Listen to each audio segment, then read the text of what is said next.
Hello everyone, this is doctor Sunim here. आज हम लोग एक और एनोरेक्टल डिजीज के बारे में डिस्कस करेंगे जो बहुत ही कॉमनली देखने को मिलता है, फिशर। फिशर को हम लोग आयुर्वेद में परिकर्तिका कहते हैं, यानी गुदा प्रदेश में कैंचीवत पीड़ा होना, यानी एनस के अराउंड कैंची काटने जैसी पीड़ा होना, क्योंकि फिशर में पेन बहुत ही ज्यादा होता है। इसके बारे में हम लोग डिस्कस करेंगे। फिशर होता क्या है और कैसे हमारे शरीर में डेवलप होता है, उसकी एपिडेमियोलॉजी क्या होती है और इटियोलॉजी यानी क्या क्या कारण होते हैं। एक एक चीज को हम लोग सिंपल वे में समझेंगे। शुरू करते हैं। फिशर होता क्या है? सिंपल भाषा में बोला जाए, फिशर जो होता है एक एनल कैनाल पे लॉन्गिट्यूडनल कट का लग जाना, उसको कहते हैं फिशर। डेफिनेशन की बात करेंगे तो कुछ बुक्स में डेफिनेशन बताए गए हैं। Fissure is a elongated ulcer on the long axis of anal canal. Anal canal के लॉन्ग एक्सिस पे एक इलोंगेटेड अल्सर का बन जाना। थोड़ा सा हम लोग एनाटॉमी फिर से रिकॉल करेंगे। इस डायग्राम में आप देखो, ये रेक्टम है, ये एनल कैनाल है। एनल कैनाल के चारों तरफ होते हैं स्पिंटर्स। ये इंटरनल स्पिंटर है, ये इंटरनल स्पिंटर, ये external sphincter. This is dentate line which is also called as pectinate line. Dentate line से 1.5 सेंटीमीटर नीचे आओगे तो यहाँ पे व्हाइट लाइन ऑफ हिल्टन। और ये एनल वर्च है और ये एनोडर्म। एनोडर्म जो होता है, it is epithelial lining of anal canal. Anal canal के एपिथेलियल लाइनिंग को हम लोग कहते हैं एनोडर्म, which is composed of stratified squamous epithelial cells। हम लोगों ने जब एनाटॉमी पढ़ा था तो उसके बारे में डिस्कस किया था। जो एनल कैनाल का मिडिल और लोअर पार्ट होता है, ये स्क्वामस एपिथेलियल सेल्स का बना होता है। तो बात करेंगे डेफिनेशन के बारे में। फिशर जो होता है एक इलोंगेटेड अल्सर हो जाता है, जो कि लॉन्ग एक्सिस, एनल कैनाल के लॉन्ग एक्सिस पे एक इलोंगेटेड अल्सर का बन जाना। कुछ बुक्स में इसका डेफिनेशन बताया गया है। फिशर इन एनो और anal fissure is a longitudinal split, यानी हमारे एनल कैनाल में एक लॉन्गिट्यूडनल स्प्लिट बोलो, कट बोलो या फिर टीयर बोलो। टीयर हो जाना। Fissure in ano is a longitudinal split in the anoderm of the distal anal canal which extend from the anal verge, जो कि एक्सटेंड करता है एनल वर्ज से, which extend from the anal verge proximally toward but not beyond the dentate line. Dentate line की तरफ जाता है लेकिन डेंटेड लाइन के बियॉन्ड यानी उसके आगे नहीं जाता। तो जनरली जो फिशर होता है एक इलोंगेटेड कट हो जाता है, लग जाता है हमारे एनल कैनाल पे। ये कट जो है एनल वर्ड से शुरू होता है और डेंटेड लाइन की तरफ जाता है लेकिन डेंटेड लाइन के आगे नहीं जाता।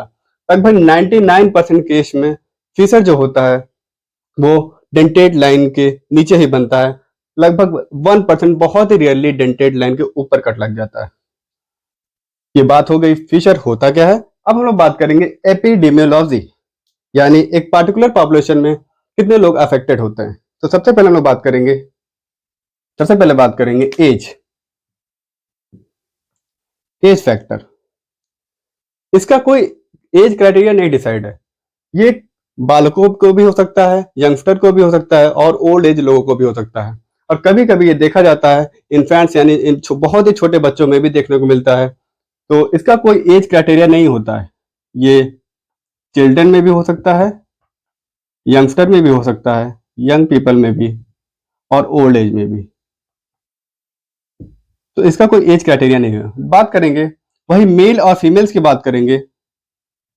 मेल और फीमेल, फीमेल में फिशर ज्यादा देखने को मिलता है एज कंपेयर टू मेल। इसके बारे में हम लोग डिस्कस करेंगे। सबसे पहले बात करेंगे मेल। मेल में मेल में जो फिशर डेवलप होता है,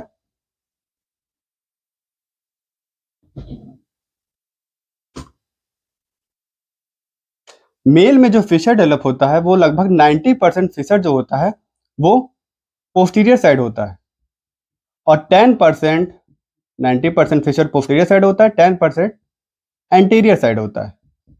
तो इससे पहले हम लोग जानेंगे थोड़ा सा। ये एक्सियल सेक्शन है। लेट अस सपोज कोई पेशेंट लेथोटॉमी पोजीशन में लेटा हुआ है। This is axial section of anal canal. Anal canal का ये एस्पेक्ट, लेट अस सपोज एक ट्रांसवर्स लाइन है यहाँ पे।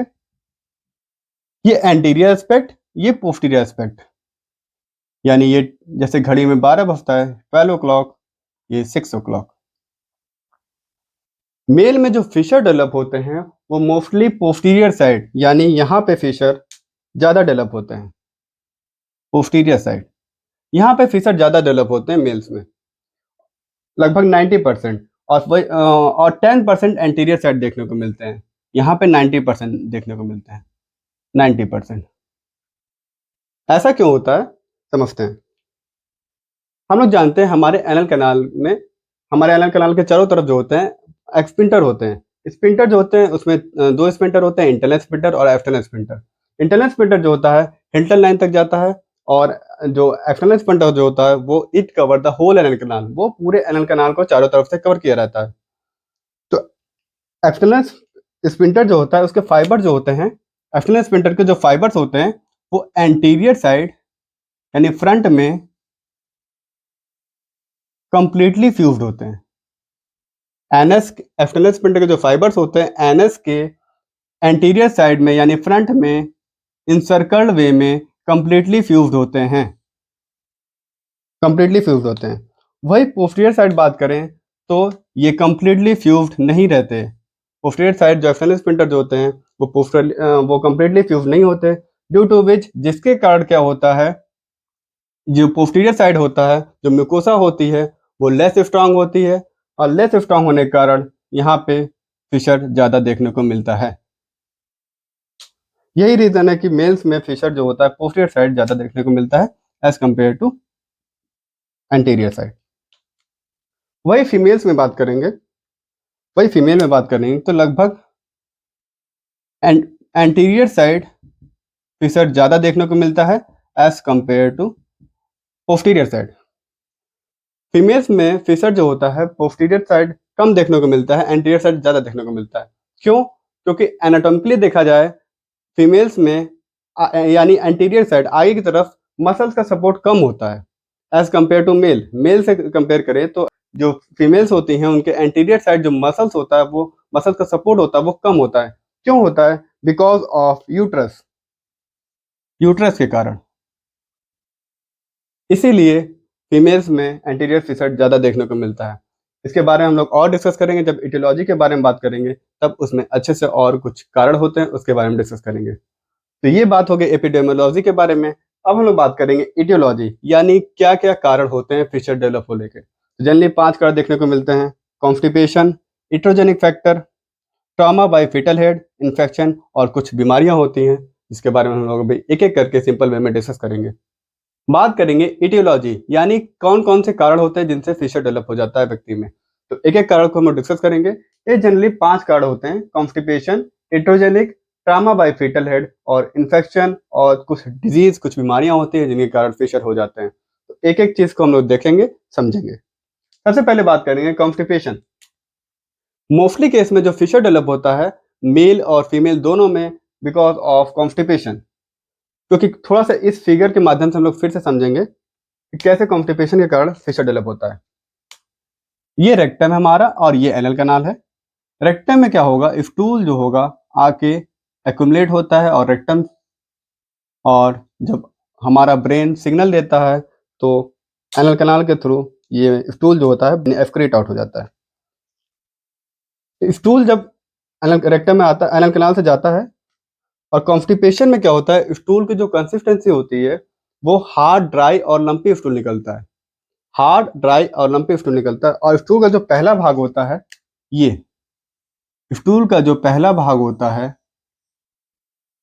ये बहुत ही ज्यादा ड्राई, हार्ड होता है, जिसे हम लोग कहते हैं फीकोलीथ।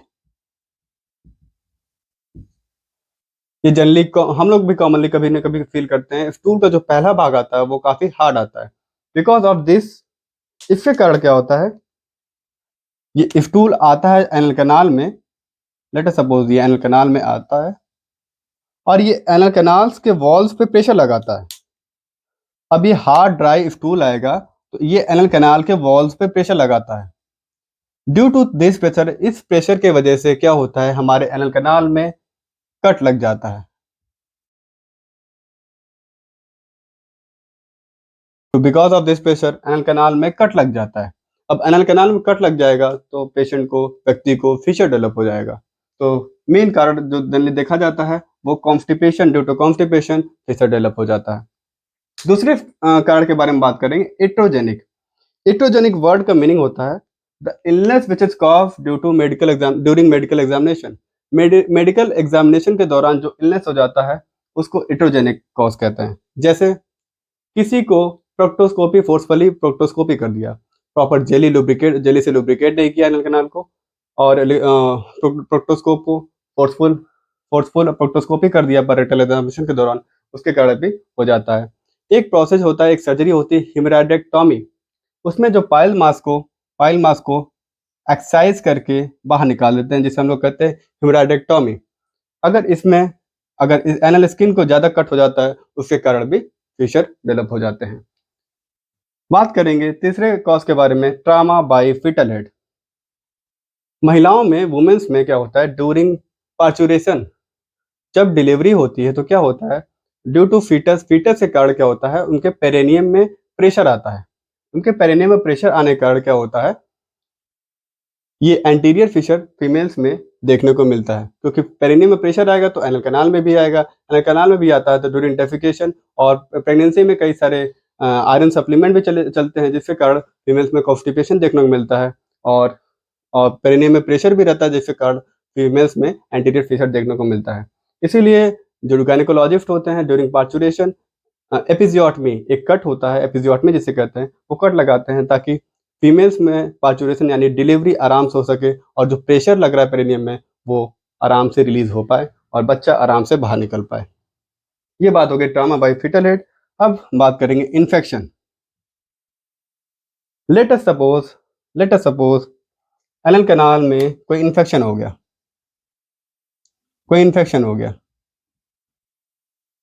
इन्फेक्शन होगा तो क्या होगा, इस पार्टिकुलर पार्ट का जो टिश्यू होगा वो डेथ हो जाएगी, खराब हो जाएंगे, और उसके बाद जो नए टिश्यू आएंगे, नीचे के जो नए टिश्यू आएंगे, वो नए जो टिश्यू आते हैं वो फाइब्रोस्ड आते हैं और हार्ड आते हैं। हमारे हाथ में भी कभी चोट लग जाता है, आप नोटिस करोगे, लेट अस सपोज हाथ में कोई चोट लग गया तो जो नया टिश्यू आता है वो थोड़ा सा फाइब्रोस्ड आता है और हार्ड आता है as compare to old one. तो फीसेस तो आएगा, एनल कैनाल से फीसेस तो आएंगे ही, और जो नया टिश्यू आएगा वो फाइब्रोस्ड होता है यानी हार्ड होता है। और जैसे ही anal canal during defecation anal canal हमारा एक्सपेंड होगा तो क्या होगा, ड्यू टू फीसेस के कारण हमारा स्किन जो होगी, पहले जैसे जो नई स्किन आई होती है वो उसको पहले जैसे इलास्टिसिटी और टोनिसिटी नहीं रहती, बिकॉज ऑफ दिस, इसके कारण क्या होता है, ये कट लग जाता है और फिशर डेवलप हो जाता है। क्योंकि जो ओल्ड वन से कंपेयर करें तो जो ओल्ड वाली टिश्यू होती है वो ज़्यादा इलास्टिक होती है, नॉर्मल टिश्यू ज़्यादा इलास्टिक होती है as compare to fibrous one. इसीलिए अगर इलास्टिसिटी नहीं होगी तो एनल कैनाल एक्सपैंड नहीं हो पाएगा, उसके कारण कट लग जाता है। बात करेंगे 5वें कॉज के बारे में। कुछ बीमारियां होती हैं, जैसे अल्सरेटिव कोलाइटिस हुआ, IBS हुआ, डायरिया हुआ, ज़्यादा डायरिया होने से भी फिशर डेवलप हो जाता है।